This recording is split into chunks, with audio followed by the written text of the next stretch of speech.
Je suis arrivé au sein du syndicat mixte pour l'aménagement et la protection de la Pointe du Raz en tant qu'apprenti. À l'issue de ça, j'ai pris mon poste de responsable du service technique pour tout ce qui était gestion des espaces naturels, maîtrise de la fréquentation, accueil du public et gestion des infrastructures. Et plus ça a été, plus avec le réseau que je m'étais fait sur le territoire d'autres gestionnaires d'espaces naturels, plus l'évidence arrivait qu'il fallait avoir une approche globale du territoire pour pouvoir mutualiser les moyens. Et du coup, j'ai été transféré vers une communauté de communes et j'ai été recruté en tant que coordinateur des espaces naturels et de la randonnée.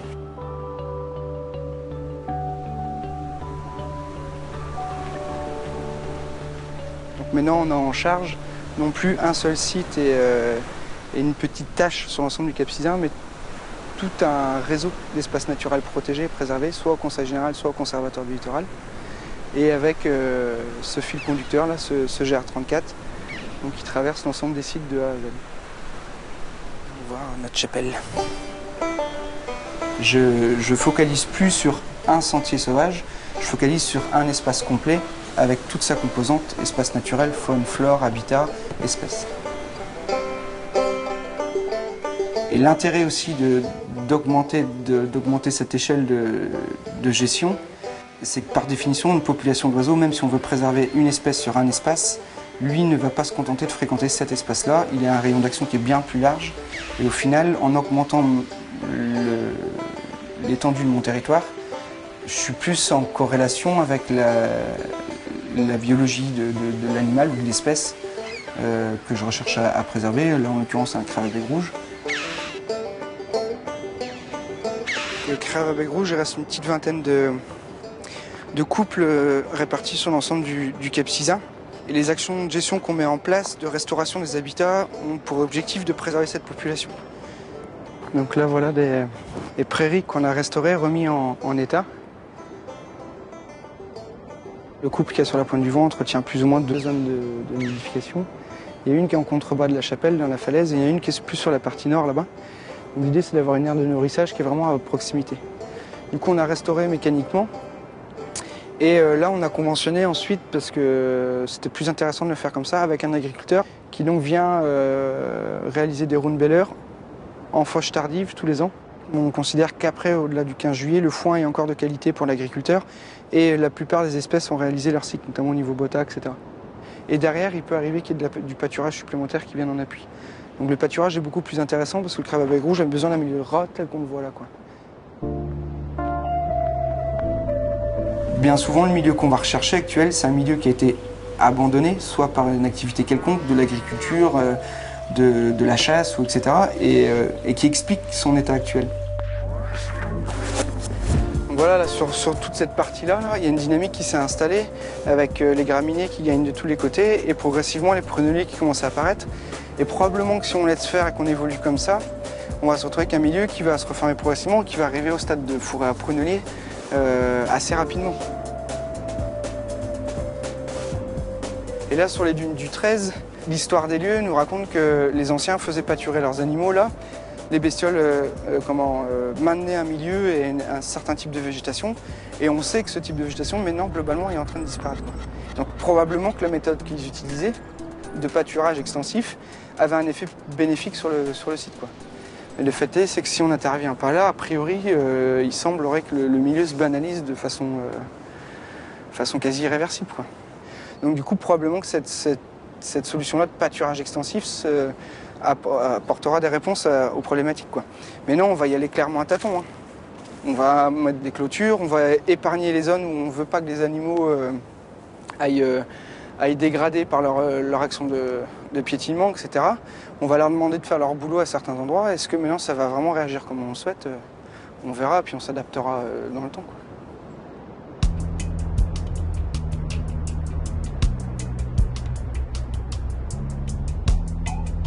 Sur les espaces dont moi j'ai la charge, c'est flagrant qu'on ait une évolution spontanée du milieu naturel qui induit une banalisation des espèces, une banalisation du milieu paysager et globalement une banalisation du site. Donc ça fait partie d'un des secteurs qu'on va réouvrir là dans les semaines qui viennent. L'idée, c'est de recréer une prairie Quand on parle d'ouverture d'un milieu, c'est de faire une action pour créer une mosaïque d'habitat à l'échelle d'une unité de formation qui semble être homogène ou qui tend vers l'homogénéité. Au-delà de ça, on se rend compte qu'on a quelques petites problématiques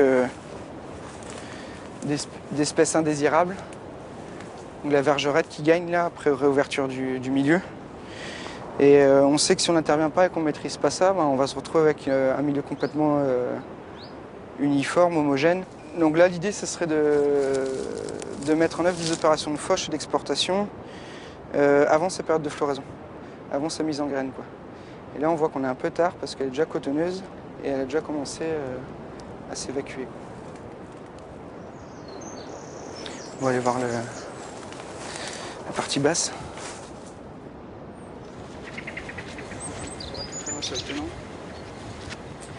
Donc ça, c'est la partie aval de la zone humide. On était dans un milieu qui était complètement enfriché, extrêmement banal au niveau diversité, banal au niveau esthétique. Donc là, ce qu'on a fait, c'est qu'on a laissé, on a alterné des zones refuges, on a laissé des fourrés, des petits arbustes, des petits bosquets, etc. Sur notre espace, on va, par mosaïque, rajeunir ce milieu-là à intervalles réguliers, tous les ans, tous les 2 ans, tous les 2-3 ans, pour que finalement l'ensemble, la globalité du site évolue à différents moments avec un décalage et qui vont créer des milieux complètement différents et donc un milieu diversifié avec une mosaïque d'habitat.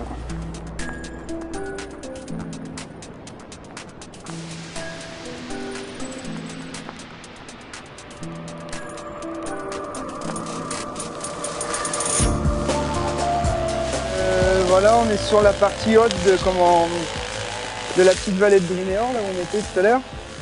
L'idée, c'est de revenir à une roselière dynamique, assez jeune.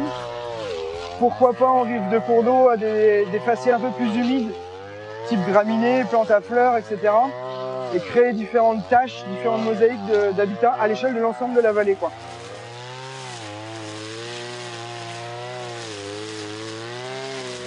Là, les agents sont en cours de chantier. Donc chacun avance sur une ligne dans la roselière en faisant en sorte de faire des andins, des tas, pour que la troisième personne qui ramasse et qui exporte ait un boulot un peu plus facile, quoi. Dès qu'on peut techniquement le faire, on exporte la végétation de telle sorte à appauvrir ce milieu-là, ou du moins à ne pas l'enrichir.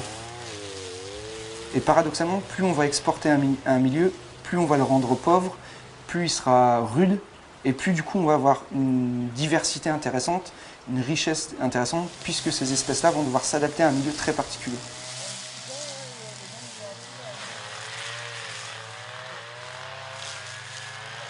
Donc là on améliore la diversité du site, on empêche une évolution spontanée qui irait vers le boisement, mais on ne cherche pas à en faire une prairie rase, etc. Donc on va être amené probablement à espacer nos périodes d'intervention pour laisser évoluer le milieu évoluer un peu plus spontanément, la dynamique un peu plus naturelle, quoi, sans être tout le temps interventionniste.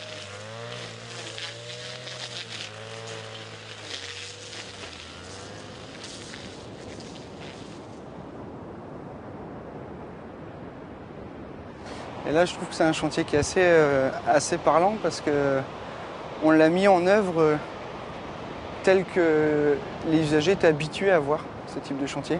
C'est-à-dire le traditionnel ganivelle, etc. Alors qu'on se rend compte que si on écoute le milieu en lui-même, si on regarde sa simple dynamique, il n'y a pas lieu d'aménager un site comme ça et de cette façon-là. On était sur une zone qui était complètement blanche de sable et du coup c'était perçu comme une zone extrêmement dégradée par la population, la municipalité et autres. Et c'est une dune qui est perchée et qui est dans une dynamique complètement naturelle, c'est-à-dire qu'elle a régulièrement le jeu des sables, d'ensablement, désensablement, ensablement, désensablement. La végétation était présente. Du coup à cet endroit-là, on a repositionné la ganivelle vraiment en front de mer et initialement un chantier traditionnel d'aménagement d'un front dunaire, il est un peu Si on reste sur la façon de faire habituelle, il est un peu livré clé en main, c'est-à-dire qu'on pose, dans les bouquins c'est comme ça, on arrive, on pose les poteaux, on pose les câbles, on pose la ganivelle, et après derrière on plante en quantité industrielle, soit qu'on a prélevé, soit qu'on a importé des plantes pour revégétaliser la dune, quoi. Et donc ce qu'on a fait, c'est qu'on a seulement limité l'impact du vent sur le site, pour montrer que de la végétation, bah, il y en a là, des plantes, il y a largement ce qu'il faut, il n'y a pas lieu d'aller aménager à tout va et d'aller importer des plantes à tout va, quoi.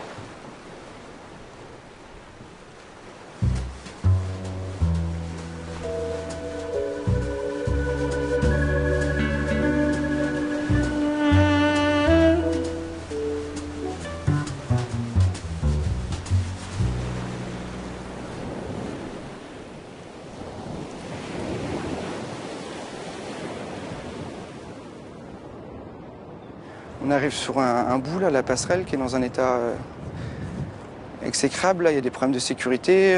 C'est un milieu qui est extrêmement fréquenté par les riverains, etc. Donc ça, c'est un aménagement qu'il faut, bien entendu, qu'on revoie rapidement, là. On va démolir ça, on va recréer une passerelle pour pouvoir passer. Et en même temps, ça va permettre aussi, par rapport à ce qui a été fait à l'époque, d'augmenter un peu la hauteur de l'ouvrage, parce que ça ralentissait pas mal le débit du cours d'eau. Du coup, on avait des embâcles qui se mettaient sur l'ouvrage et ça favorisait la fermeture du milieu, quoi. On a un sentier qui passe un peu plus en amont et qui redescend le long du cours d'eau. Et il y a une passerelle vraiment au-dessus de la plage là-bas. Et à la rigueur, j'étais même initialement parti pour enlever ça et point barre. Pas refaire d'aménagement derrière et gérer le site comme s'il n'y avait pas de fréquentation, quoi. Mais le risque, c'est de rentrer en conflit avec la population locale. Et quelque part, ça ne se justifie pas non plus complètement de l'enlever et de rester buté là-dessus, de se dire, moi, je veux revenir au tout naturel, vous ne fréquenterez pas là, vous et vos chiens, vous allez autre part, quoi. Il y a une fréquentation tout au long de l'année, il y a des attentes et il faut arriver à concilier les usages entre justement les personnes qui en tirent un bien, un loisir, une activité et la préservation du site, quoi. On parle de fréquentation touristique. Le plus gros souci, c'est la fréquentation estivale ou la population locale? Il y a une problématique au niveau de l'ensemble des acteurs, sur l'ensemble de l'année. La population estivale est omnubilée par l'aspect plage, et donc là on a des problèmes de canalisation du public. Après, la population locale, c'est plutôt une façon de faire qui par moment pourrait se remettre en question. C'est différents usages tout au long de l'année qu'il faut parfois recadrer ou des fois au contraire redynamiser, comme le pâturage, comme l'intervention sur les habitats, comme le bois de chauffage qui a un intérêt sur la Solé, etc., quoi. On a été à une période où tout le monde faisait ce qu'il voulait de la nature. Puis après, on a essayé de mettre sous cloche. Du coup, on a écarté tout ce qui était randonneurs, motorisés, VTT, piétons, équestres, etc. On les a canalisés dans des chemins bien définis, etc. Et maintenant, on en est à réinvestir les lieux par les agriculteurs ou retravailler avec les randonneurs pour qu'ils passent des messages et qu'ils préservent eux-mêmes l'environnement. On en est à de la gestion participative des habitats naturels, quoi, des espaces naturels. De toute façon, on ne pourra pas le faire. C'est une aberration économique de le faire nous-mêmes. On réduit, ça c'est clair et net.